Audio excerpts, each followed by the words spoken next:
I am M. Venkateswarlu, working as junior lecturer in Government Junior College, Kondapi, Prakasam district. Now I am explaining about the construction planning, Unit 5, Paper 3. Construction Technology, Paper 3 lo, Unit 5, name is Construction Planning. Now I am explaining about construction planning. Construction planning అంటే నిర్మాణాన్ని ఏదైనా ఏ నిర్మాణం అయినా పకడ్బందీగా పక్కాగా ముందు చూపుతోటే plan చేసుకుని ఇచ్చేసుకోవాలి. అందుట్లో ఏ అంశాలు ఇమిడి ఉంటాయి అనేది మనకి ఇంపార్టెంట్. ఫస్ట్ది కన్స్ట్రక్షన్ ప్లానింగ్లో job planning important. First job planning,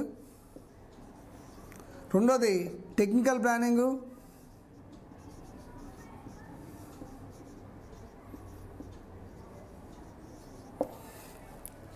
job planning first job planning చేసుకోవాలి, రెండోది టెక్నికల్ ప్లానింగ్ చేసుకోవాలి, తర్వాత కన్స్ట్రక్షన్ ప్లానింగ్ చేసుకోవాలి. ఇది దేని కింద వస్తుందంటే construction planning pre tender planning కింద వస్తుంది. ప్రీ టెండర్ ప్లానింగ్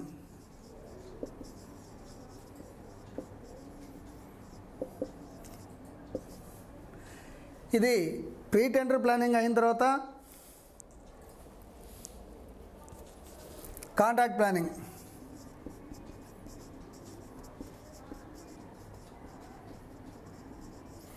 ఇప్పుడు ఒక్కో దాని గురించి ఎక్స్ప్లెయిన్ చేసుకుంటూ పోదాం. ఫస్ట్ జాబ్ ప్లానింగ్, తర్వాత టెక్నికల్ ప్లానింగ్, మూడోది pre tender planning, contract planning. ఇలా దశలుగా ఒక్కోటి ప్లాన్ చేసుకుంటా దాన్ని ఆచరిస్తూ పోతే కన్స్ట్రక్షన్ అనేది చాలా ఈజీగా ఉంటుంది. ఏ ప్రోగ్రామ్నైనా ఏ వర్క్నైనా సక్సెస్గా చేయాలంటే దాన్ని ముందు చూపుతో దాన్ని ప్లాన్ చేసుకుంటే మనకి దాన్ని ఆచరించుకుంటూ పోతే మైల్ స్టోన్స్ ఫిక్స్ చేసుకొని దాన్ని రీచ్ అవ్వకుండా పోతే ఈజీగా నిర్మాణం పూర్తవుతుంది. దీనిలో ఫస్ట్ మనం జాబ్ ప్లానింగ్ అంటే ఏంటో తెలుసుకుందాం. First job planning.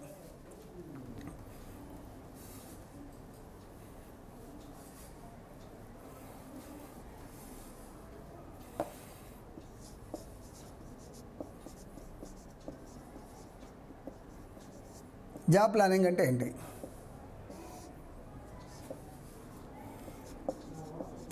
Job planning is needed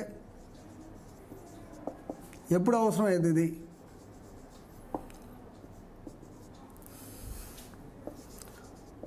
to divide the entire total project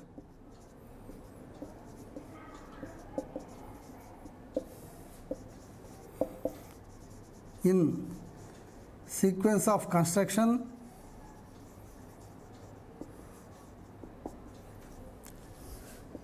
and divide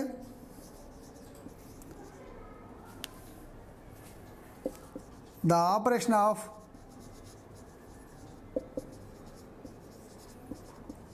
one phase into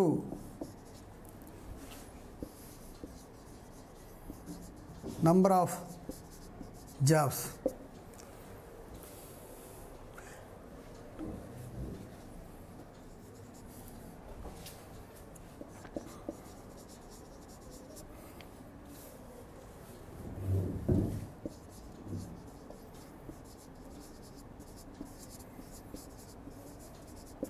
number of jobs.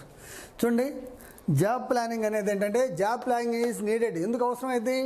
To divide the entire project.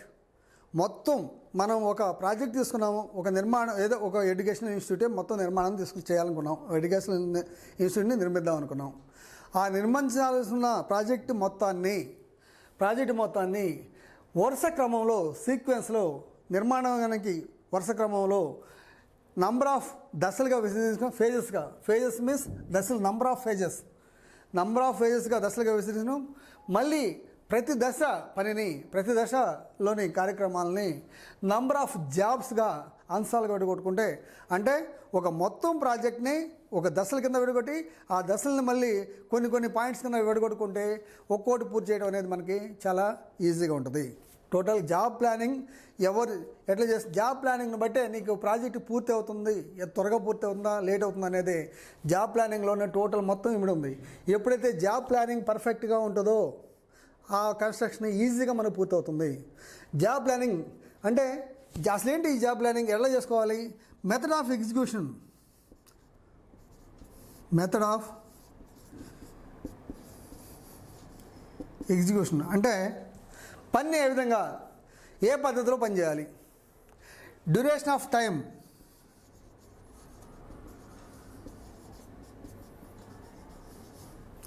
ఎంత సమయం పడుతుంది, ఎంత కాలంలో ఒక్కొక్కటి చేసుకోగలం. ఒకంటే మనం ఏం చెప్పాం, మొత్తం ప్రాజెక్టు ఒక ప్రాజెక్ట్ ఉంది, ఆ ప్రాజెక్ట్ని నంబర్ ఆఫ్ ఫేజెస్గా విడగొట్టమన్నాం, ఫేజెస్. మళ్ళీ ఫేజెస్ని నంబర్ ఆఫ్ జాబ్స్గా విడగొట్టమన్నాం, నంబర్ ఆఫ్ జాబ్స్గా విడగొట్టమన్నాం.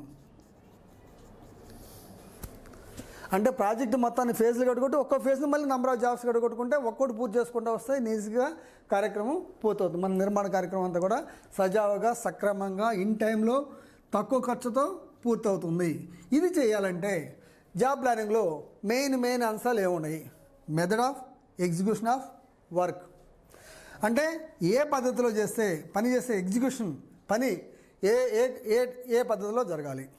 తర్వాత డ్యూరేషన్ ఆఫ్ టైం అంటే మనం ఒక్క ఫేజ్గా విడగొడుతున్నాం కదా, ఒక్కో ఫేజ్ ఏ ప్రకారంగా చేయాలి, ఒక్కో ఫేజ్ ఎంత టైం తీసుకుంటుంది.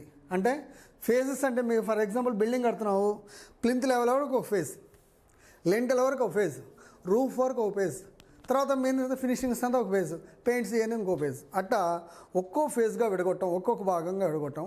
ఆ ఒక్కో భాగాన్ని మళ్ళీ నంబర్ ఆఫ్ పార్ట్స్ చేసుకుంటే ఆటోమేటిక్గా పని ఈజీగా పూర్తవుతుంది.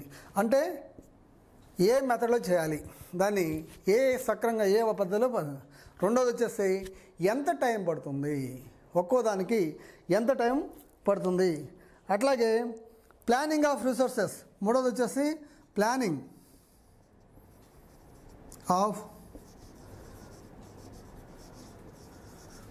Of resources. Planning of resources అంటే ఏంది? రిసోర్సెస్ మ్యాన్ పవర్ లేకపోతే మెటీరియల్స్. ఈ కన్స్ట్రక్షన్ చేయాలంటే man power, skilled unskilled man power కావాలి. అట్లే మెటీరియల్స్, అన్ని మెటీరియల్స్ కన్స్ట్రక్షన్కి అవసరమైన అన్ని మెటీరియల్స్ కావాలి. వాటిని ప్లాన్ చేసుకోవటం, మనకు అవసరమైన వనరులు, రిసోర్సెస్ మీన్స్ వనరులు మొత్తాన్ని ఎలా చేర్చుకోవాలో, ఎలా నియమించుకోవాలో, ఎక్విప్మెంట్ ఎప్పుడు తెచ్చుకోవాలో, ఏది ఎప్పుడు తెచ్చుకోవాలో చేసుకుంటే దాని పద్ధతి ప్రకారం అంటే జాబ్ ప్లానింగ్ మొత్తం ఈ 3 పాయింట్ల మీద ఆధారపడి ఉంది. జాబ్ ప్లానింగ్ మొత్తం కూడా ఈ 3 పాయింట్ల మీద ఆధారపడి. ఏ పాయింట్లది? Method of execution of work, మనం వర్క్ని ఏ ప్రకారం ఏ పద్ధతిలో పూర్తి చేయాలి, ఎంత టైంలో పూర్తి చేయాలి, ఏ పద్ధతిలో చేయాలి, ఎంత టైంలో చేయాలి, నెల, 2 నెలల, 3 నెలల, 5 రోజుల, 10 రోజుల, లేదా ఏ పద్ధతి, మన నిర్మించే పద్ధతి ఏంటి, లేదా ప్లానింగ్ ఆఫ్ రిసోర్సెస్, మనకి దానికి కావాల్సిన నిర్మాణ సామాగ్రి మొత్తాన్ని కానీ, యంత్రాలను కానీ, మనుషులను కానీ, మ్యాన్ పవర్ని కానీ ఎలా సమకూర్చుకోవాలని ముందుగానే ప్లాన్ చేసి పెట్టుకుంటే ఎక్కడ పనికి అంతరాయం రాకుండా ఈజీగా ప్లాన్గా పని అవుతుంది. దాన్ని మనం మొత్తమైన జాబ్ ప్లానింగ్ అంటున్నాం.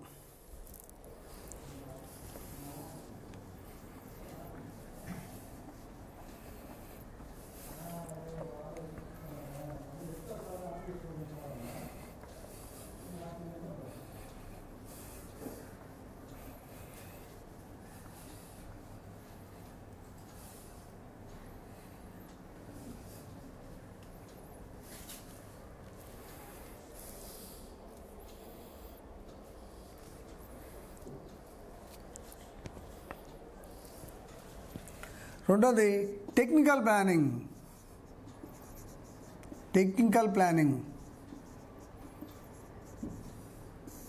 ఇది ఎవరు చేస్తారు? టెక్నికల్ ప్లానింగ్ ఇక్కడ టెక్నాలజీకి సంబంధించిన పరిజ్ఞానానికి సంబంధించింది ఇది కాబట్టి దీన్ని ఎవరు అంచనా వేస్తే it is done by the engineers. Technical planning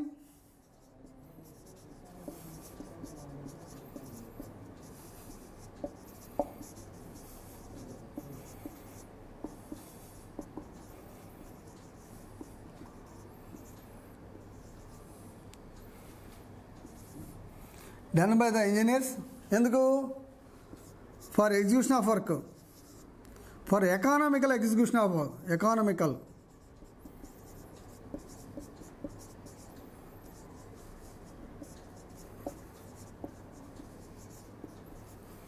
చూడండి, టెక్నికల్ ప్లానింగ్ అనేది ఇంజనీర్లతోటి వేయబడింది. ఇంజనీర్లు ముందుగా చేస్తారు.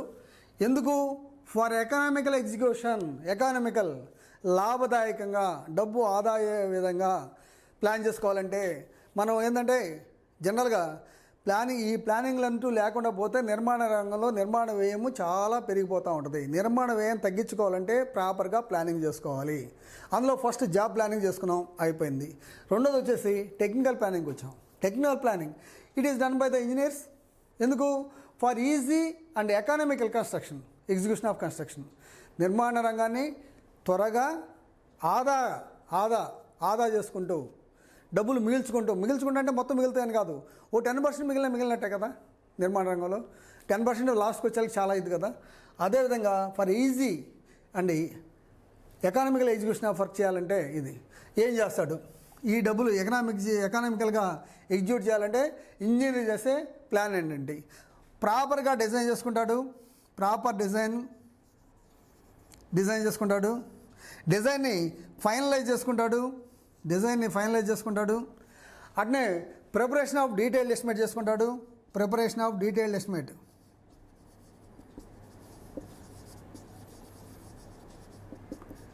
డీటెయిల్డ్ డిజైన్ చేసుకొని ప్రిపరేషన్ ఆఫ్ డీటెయిల్డ్ ఎస్టిమేట్ చేసుకొని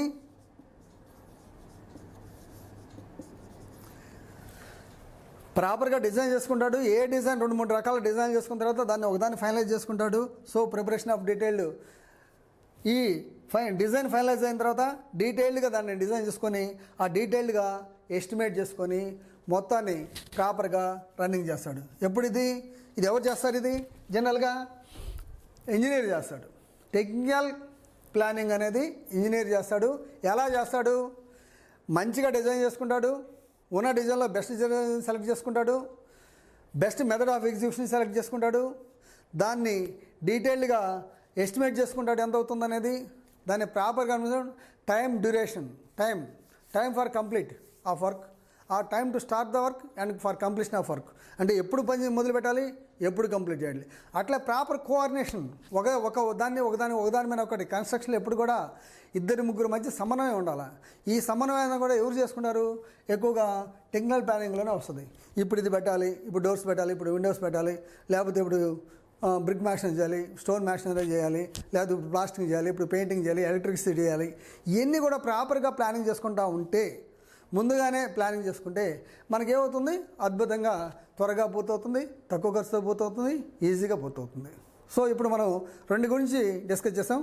ఫస్ట్ జాబ్ ప్లానింగ్ గురించి డిస్కస్ చేసాం. రెండో వచ్చేసి టెక్నికల్ ప్లానింగ్ గురించి చేసాం. టెక్నికల్ ప్లానింగ్ అంటే ఏంటి? టెక్నికల్ ప్లానింగ్లో ఏ అంశాలు ఉన్నాయి, ఎవరు చేయాలి? టెక్నికల్ ప్లానింగ్ చేయాల్సింది ఇంజనీర్స్.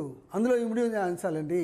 ప్రాపర్గా డిజైన్ చేసుకోవాలి, డీటెయిల్ ఎస్టిమేట్ వేసుకోవాలి, ఏది ప్రాపర్గా ఎగ్జిక్యూషన్ చేసుకోవాలి, టైం లిమిట్ పెట్టుకోవాలి. అన్నీ చూసుకుంటే కానీ మనకి టెక్నికల్ ప్లానింగ్ అనేది కరెక్ట్గా రాదు. కరెక్ట్గా రావాలంటే ఏం చేయాలి? టెక్నికల్ ప్లానింగ్ కరెక్ట్ రావాలంటే ఇవన్నీ కూడా మనం ఆచరించాలి. Next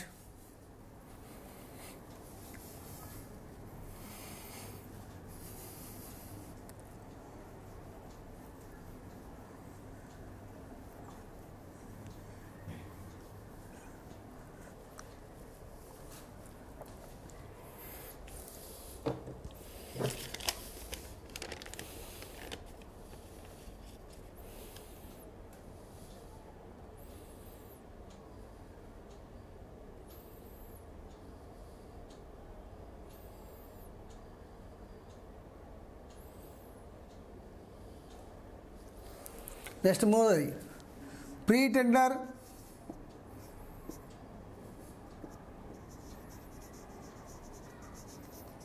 and construction planning.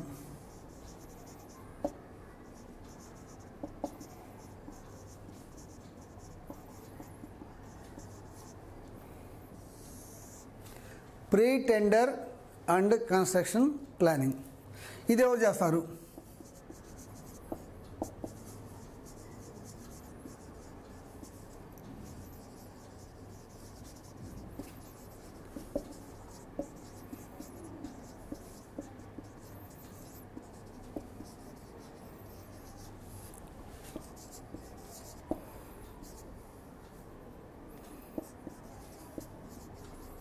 Done by the contractor. ఎప్పుడు? After getting tender notice and before submitting tender.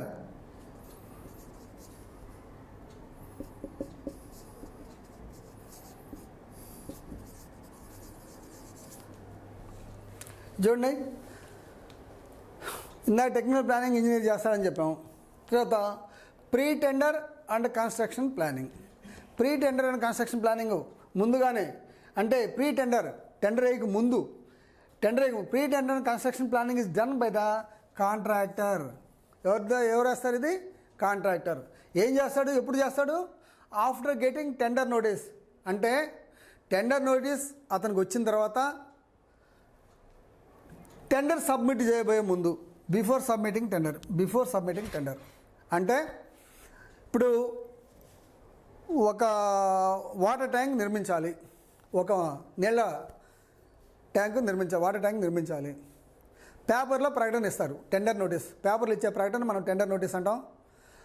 Tender నోటీస్లో ఇస్తాడు, గుంటూరులో ఇన్ని వేల లీటర్ సామర్థ్యంతో ఒక నీళ్ళ ట్యాంక్, వాటర్ ట్యాంక్ నిర్మించాలి, దానికి 5 కోట్ల రూపాయలు ఖర్చు అవుతుంది, 6 నెలల్లో పూర్తి చేయాలి అని చెప్పి పేపర్లో ప్రకటన ఇస్తారు. కావాల్సిన అర్హులైన కాంట్రాక్టర్ల నుండి టెండర్లు కోరబడుతున్నాయి అని చెప్పి టెండర్ నోటీస్ ఇస్తాడు. టెండర్ నోటీస్ పేపర్లో ప్రకటన ఇస్తాడు. ఆ పేపర్లో ప్రకటన ఇచ్చిన తర్వాత కాంట్రాక్టర్లు అందరూ చేసుకుంటారు. పోయి టెండర్ కొనుక్కుంటారు, టెండర్ ఫామ్ కొనుక్కుంటారు, అప్లికేషన్ ఫామ్. అంటే మీరు కాలేజీలో చేస్తుంటే ఒక అప్లికేషన్ పూర్తి చేస్తాం కదా, ఫీజు కడతాం. అలాగే అక్కడ పోయి టెండర్ నోటీస్ని డబ్బులు పెట్టి కొనుక్కుంటాడు. కొనుక్కొని అందులో అన్ని పేపర్లు ఏమో రఫ్గా ఇచ్చాడు, చిన్న కటింగ్లో మొత్తం ఇస్తున్నాడు. ఇక్కడ టెండర్ నోటీస్లో టెండర్ డాక్యుమెంట్లో మాత్రం మొత్తం వివరంగా డీటెయిల్డ్గా స్పెసిఫికేషన్స్ వివరాలు క్షుణ్ణంగా ప్రతిదీ, ట్యాంక్ ఎంత ఎత్తు ఉండాలి, ఎంత వెడల్పు ఉండాలి, ఎంత మందం ఉండాలి, ఎన్ని స్తంభాలతో కట్టాలి, ఎన్ని పిల్లర్స్తో ఉండాలి, అన్నీ అక్కడ ఏ సాయిల్ ఉంది, ఏ కాంక్రీట్ వేయాలి, అన్నీ దాంట్లో పొందుపరచబడి అన్ని అంశాలు దాంట్లో ఇమిడి ఉంటాయి. ఆ టెండర్ అది తీసుకున్న తర్వాత ఇతను దాని రేట్లు ఉంటాయి కదా, ఒక్కో దాని రేట్లు, నేను ఇంతకు చేయగలను, 5 కోట్లు వాడు ఇచ్చాడు, నేను 4,90,00,000 చేయగలను అని చెప్పి వాడి కింద టెండర్ సబ్మిట్ చేస్తాడు. టెండర్ సబ్మిట్ చేయబోయే ముందు వేసుకునే ప్లాన్నే, కాంట్రాక్ట్ వేసుకునే ప్లాన్నే pre tender and construction planning అంటే ఏంది? ఆ టెండర్ వీడికి రావాలంటే, ఈ కాంట్రాక్టర్ రావాలంటే అతను ఏం చేయాలి? తక్కువ కొటేషన్ వేయాలి. తక్కువ కొటేషన్ వేయాలంటే ఏం చేయాలి? ఆ టెండర్ డాక్యుమెంట్లో ఉన్న అన్ని క్షుణ్ణంగా చదువుకోవాలి, ఆ డ్రాయింగ్స్ మొత్తం క్షుణ్ణంగా పరిశీలించుకోవాలి. డ్రాయింగ్స్ మొత్తాన్ని అవి ఉంటాయి కదా, ప్లాన్స్ డ్రాయింగ్స్ ఉంటాయి కదా, ఆ డ్రాయింగ్స్ని, ఆ ప్లాన్స్ని మొత్తాన్ని క్షుణ్ణంగా స్టడీ చేయాలి. స్టడీ చేసిన తర్వాత అతనికి రాబోయే లాభాన్ని కూడా లెక్కించుకోవాలి. ఎంత లాభం వస్తుంది, ఇన్ని కోట్లు పెట్టుబడి పెడతాను, నాకు ఇంత లాభం రాకుండా ఎవడు వ్యాపారం చేయడు కదా. సో కాంట్రాక్ట్ కూడా లాభాలు రావాలి కదా. కాంట్రాక్టర్ లాభాలు రావాలంటే ఏం చేయాలి? అతను ముందుగానే పక్కగా ప్లానింగ్లో ఉండాలి. ఏం ప్లానింగ్లో ఉండాలి? Contractor pre tender and construction ప్లానింగ్లో ఉండాలి. అంటే ఏంది? వాడు ఎప్పుడైతే టెండర్ డాక్యుమెంట్ కొనుక్కుంటాడో ఆ టెండర్ డాక్యుమెంట్ని క్షుణ్ణంగా, అందులో ఉన్న ప్లాన్స్ని కానీ డ్రాయింగ్స్ కానీ క్షుణ్ణంగా చదువుకోవటం, అందులో ఉన్న రేట్లు మొత్తాన్ని అవగాహన చేసుకోవటం. ఆ తర్వాత ఇతను ఒక్కడే కదగా పోటీదారుడు, ఇంకా చాలామంది బిడ్డర్స్ ఉంటారు, ఇంకా డిఫరెంట్ కాంట్రాక్ట్స్. ఒక వర్క్ ఉంది, దానికి 10 మంది రావచ్చు, 20 మంది రావచ్చు, 100 మంది రావచ్చు. అందులో ఇప్పుడు ఆన్లైన్ టెండర్స్ కదా, ఎవరు ఎక్కడి నుంచి అయినా సబ్మిట్ చేసుకోవచ్చు. కాబట్టి ఏమవుతుంది? అందరూ సబ్మిట్ చేస్తారు. అందరూ సబ్మిట్ చేసినప్పుడు కూడా పోటీలో నీకే ఆ వర్క్ రావాలంటే దాని మీద క్షుణ్ణంగా ఈ కాంట్రాక్ట్కి అవగాహన ఉండాలి. ఏం అవగాహన ఉండాలి? వాటి ప్లాన్స్ మీద కానీ, వాటికి అవసరమైన మెటీరియల్ మీద కానీ, వాటికి అవసరమైన ఎక్విప్మెంట్, ఏ పరికరాలు అవసరం అవుతాయి, ఏ యంత్రాలు అవసరం అవుతాయి, ఇవన్నీ నా కాడ ఉండయా లేవా, నేను దీన్ని చేస్తే వర్కౌట్ అయిద్దా కాదా, నాకు లాభం వస్తుందా రాదా, ఇవన్నీ కూడా ఎందుకు అన్ని డ్రాయింగ్స్ చూసుకుంటారు, దాంట్లో అన్ని వివరాలు ఉంటాయి కదా, అన్ని వివరాలు తిప్పి చూసి ఈ రేట్లు నాకు సరిపోతాయా లేవా, ఈ రేట్లు ఇటుకు దొరుకుతుందా లేదా, ఈ రేట్లు ఇచ్చిన స్టీల్ దొరుకుద్దా లేదా, ఈ రేట్లు సిమెంట్ దొరుకుద్దా లేదా, అన్నీ చూసుకొని దాన్ని వేసుకొని రేట్ వేసుకొని చేసుకోవాలి. కాబట్టి అతను ఇతరుల నుంచి వచ్చే పోటీని గమనించుకోవాలి, బిడ్డర్స్ నుంచి వచ్చే కాంపిటేటివ్ బిడ్డర్స్ నుంచి వచ్చే ఇది చూసుకోవాలి, అతని లాభాన్ని చూసుకోవాలి, ప్రొక్యూర్మెంట్ ఆఫ్ మెటీరియల్స్ చూసుకోవాలి, అన్నీ నేను వర్కౌట్ అవుతాయా కాదా చూసుకోవాలి, నేను ఇన్ టైంలో పూర్తి అవుతా కాదా. ఎందుకు ఒక వర్క్ ఇన్ టైంలో పూర్తి కాలేదు అనుకుందాం, పూర్తి కాకపోతే ఆటోమేటిక్గా ఫైన్ పెనాల్టీ ఇంపోజ్ చేస్తారు. పెనాల్టీ ఇంపోజ్ చేస్తే నీకు వచ్చే లాభం సరిగదా, నీ అసలు కూడా పోవడానికి కారణమైంది. కాబట్టి నీకున్న అర్హతల ప్రకారం నీకున్న అర్హతలు ఏంటి, నీకున్న అర్హతల ప్రకారం ఆ మెటీరియల్స్ అన్ని సమకూర్చగలవా లేదా, నీకు అన్నీ ఆ వర్క్ సంబంధించి అన్ని యంత్రాలు ఉన్నాయా లేవా, ఆ వర్క్ సంబంధించిన ప్లాన్ నీ మైండ్లో ఉండాలి. మొత్తం చూసుకొని మొత్తం ప్లాన్ చేసుకొని ప్రాపర్గా డాక్యుమెంట్ బిడ్ సబ్మిట్ చేస్తే టెండర్ వేస్తే అప్పుడు వీడికి వర్క్ రావడానికి అవకాశం ఉంటుంది. వర్క్ వచ్చే గట్టిగా అవకాశం కావాలనుకుంటే ఆ ఇంజనీర్కి దీని గురించి సంపూర్ణ అవగాహన ఉండాలి, ఆ పని గురించి పూర్తి అవగాహన ఉండాలి. ఎంతకాలంలో పూర్తి చేయాలి, ఈ మెటీరియల్స్ అన్ని దొరుకుతాయా లేవా, దీనికి సంబంధించిన యంత్రాలు అన్నీ దొరుకుతాయా లేవా, ఇది సకాలంలో పూర్తి చేయగలమా లేదా, అన్నీ క్షుణ్ణంగా వేసుకొని, అలాగే ఎదురు నుంచి వచ్చే కాంపిటేటివ్ పోటీదారుల నుంచి కూడా పోటీదారులు ఎదిరించి కూడా నేను వర్క్ తీసుకోగలనా లేదా, తక్కువ వస్తేనే కదా వర్క్ వచ్చేది, అదేం కలబడి కుస్తీ పెడితే వచ్చేది కాదుగా, కాబట్టి తక్కువ రేట్లో వస్తేనే వస్తుంది. తక్కువ రేటు నువ్వు వేయాలి, ప్రాపర్గా చదవాలి, ప్రాపర్ డిజైన్స్ అన్నీ వెరిఫై చేయాలి, అన్నీ చేసుకుంటే నీకు ఆటోమేటిక్గా వస్తుంది. ఇది ఈ pre tender and construction planning. Next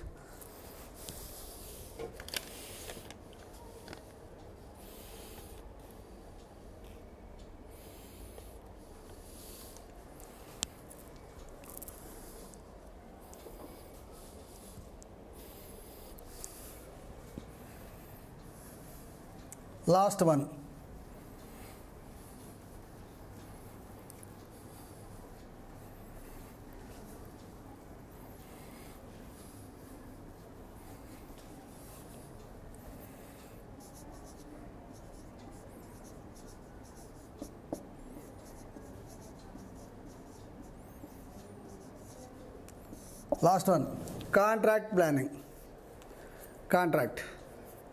contract planning ఎలా చేయాలి, ఇది ఎవరు చేస్తారు,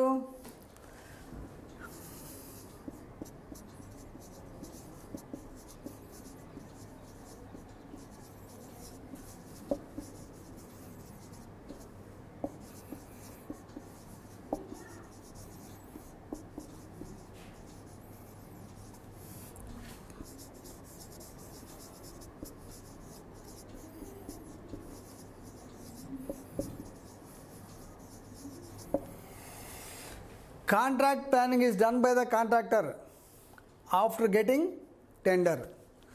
అంటే అందరూ బిడ్లు వేసిన తర్వాత, బిడ్ ఓపెన్ చేసిన తర్వాత వర్క్ ఒక కాంట్రాక్ట్కి వర్క్ అలాట్ అవుతుంది. ఏ ఒక కాంట్రాక్ట్ అయితే వర్క్ వస్తుందో ఆ కాంట్రాక్టర్ దీన్ని ప్రాపర్గా ప్లాన్ చేసుకుంటాడు. వర్క్ వచ్చిన తర్వాత వీడికి వచ్చేసింది, ఈ కాంట్రాక్ట్ వర్క్ వచ్చేసింది, అప్పుడు ఆయన ప్లాన్ చేసుకుంటాడు. ఏం ప్లాన్ చేసుకుంటాడు, proper execution of work.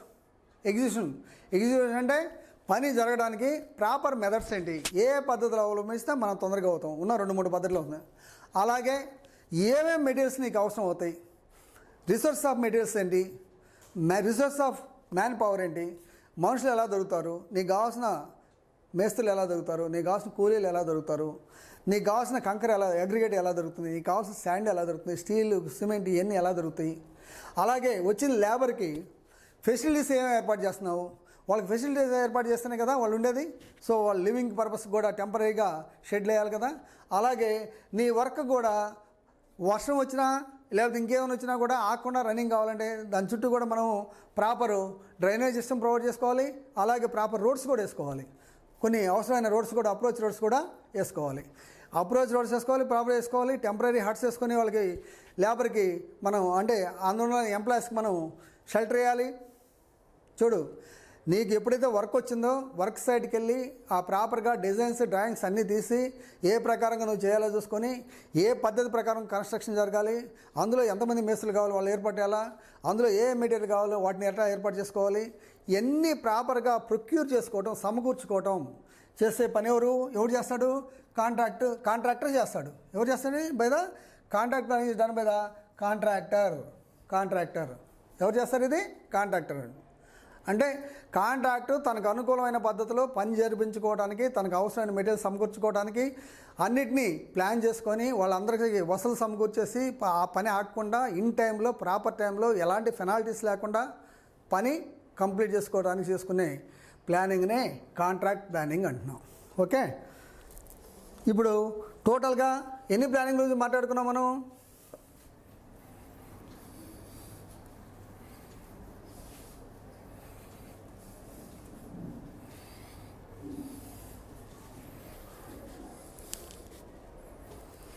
First job planning గురించి మాట్లాడుకున్నాం.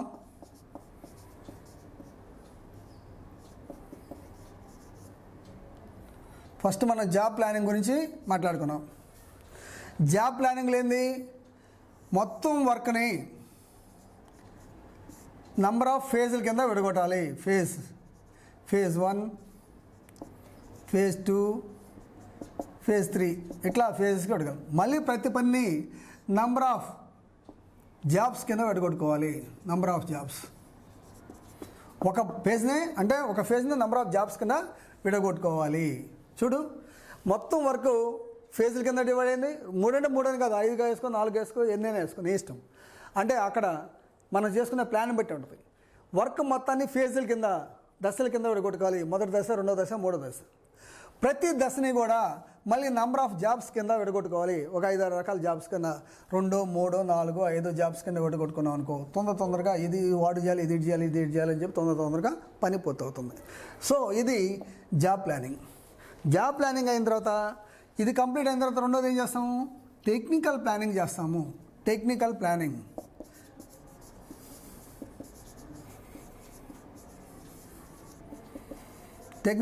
చేస్తాం. ఇది ఎవరు చేస్తారు? ఇది ఇంజనీర్స్ చేస్తారు. ఇంజనీర్స్ చేసిన వల్ల లాభం ఏంటంటే ప్రాపర్గా ఎగ్జిక్యూషన్ అనేది ఎకానమికల్గా ఉంటుంది. ఆదా అవుతుంది, మంచిగా అవుతుంది, ఇన్ టైంలో అవుతుంది, అన్నీ క్వాలిటీ వస్తుంది, అన్నీ వస్తుంది. కాబట్టి ఈ టెక్నికల్ అనేది ఇంజనీర్స్ కంప్లీట్ చేస్తారు. నెక్స్ట్ 3 ప్రీ టెండర్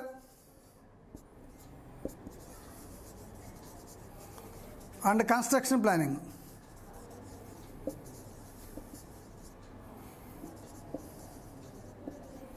ఇది ఎవరు చేస్తాడు? దీన్ని ఎవరు కంప్లీట్ చేస్తాడు? కాంట్రాక్టర్. ఎవడు ప్లాన్ చేస్తాడు? కాంట్రాక్టరు. ఎప్పుడు ప్లాన్ చేస్తాడు? వాడికి టెండర్ నోటీస్ వచ్చిన తర్వాత, after getting tender notice and before submitting tender notice పేపర్లో రావడంతో వాడు అన్నీ చూసుకొని టెండర్ దాఖలు చేస్తే ముందుగా చేసుకునే ప్లాన్ని ప్రీ టెండర్ ప్లాన్ అంటున్నాం. Next 4 construction planning.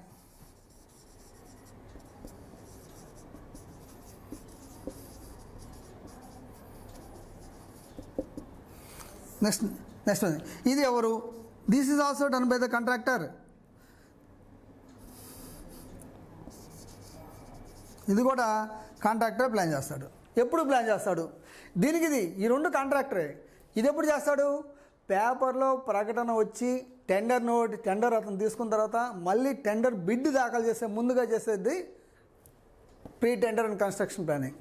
But construction planning ఎప్పుడు? లాస్ట్గా ఎప్పుడు చేస్తాడు ఇది construction planning? After getting tender ఒక్కడే చేసేది కన్స్ట్రక్షన్. ఇదేమో పోటీ పడే కాంట్రాక్టర్లు అందరూ చేసుకోవాలి. కాంట్రాక్టర్లు మొత్తం ఎవడు కూడా చేసుకుంటాడు. వాడి రేట్లు వాడేస్తాడు, ఏడు రేట్లు వేస్తాడు, అంటే అంచనా వేయటం ఎవడి ఇష్టం వాడిది. కానీ ఇది కన్స్ట్రక్షన్ ప్లానింగ్ ఎవరు చేస్తారు? ఎవరికైతే వర్క్ వస్తుందో ఆ కాంట్రాక్టర్ మాత్రమే, వర్క్ వచ్చిన కాంట్రాక్టర్ మాత్రమే చేసుకునేది కన్స్ట్రక్షన్ ప్లానింగ్.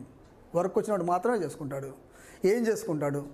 ఏ పద్ధతిలో కడితే సకాలంలో పూర్తవుతాయి, ఏ డ్రాయింగ్స్ ఎట్లున్నాయి, లేబర్ని ఎవరు తీసుకోవాలి, మెషినరీ ఏం కావాలి, మెటీరియల్స్ ఏం కావాలి, ప్రొక్యూర్మెంట్ ఆఫ్ మెటీరియల్స్ ఎలాగూ, అంటే ఈ మెటీరియల్స్ మొత్తాన్ని ఎలా సేకరించాలి, ఎన్ని చేసుకున్న తర్వాత, అన్నీ సేకరించిన తర్వాత, అన్నీ వేసుకున్న తర్వాత ఉన్న లేబర్కి ఏమేమి ఫెసిలిటీస్ క్రియేట్ చేయాలి, వాళ్ళు ఉండడానికి షెల్టర్ ఇవ్వాలి, వాళ్ళకి అన్ని జీవన విధానానికి మొత్తం. అదేవిధంగా వర్క్ ఎప్పుడు కూడా డిస్టర్బ్ కాకుండా ఉండాలంటే అప్రోచ్ రోడ్స్ ఏం చేసుకోవాలి, ఇది మామూలుగా జరిగే ఇది. సో టోటల్గా ఈ చాప్టర్లో కన్స్ట్రక్షన్ ప్లానింగ్లో మనం 4 ప్లానింగ్ల గురించి డిస్కస్ చేసాం. జాబ్ ప్లానింగ్, రేపు అడిగే క్వశ్చన్ కూడా చూడండి, వాట్ ఈజ్ జాబ్ ప్లానింగ్ అంటాడు.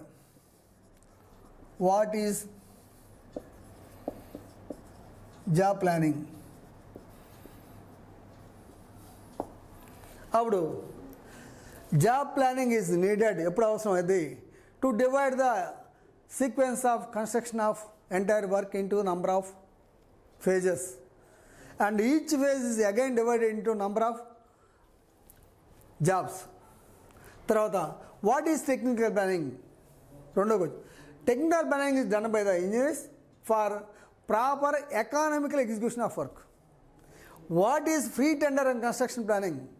Pre tender and construction planning is done by the contractor after getting tender notice before submitting tender.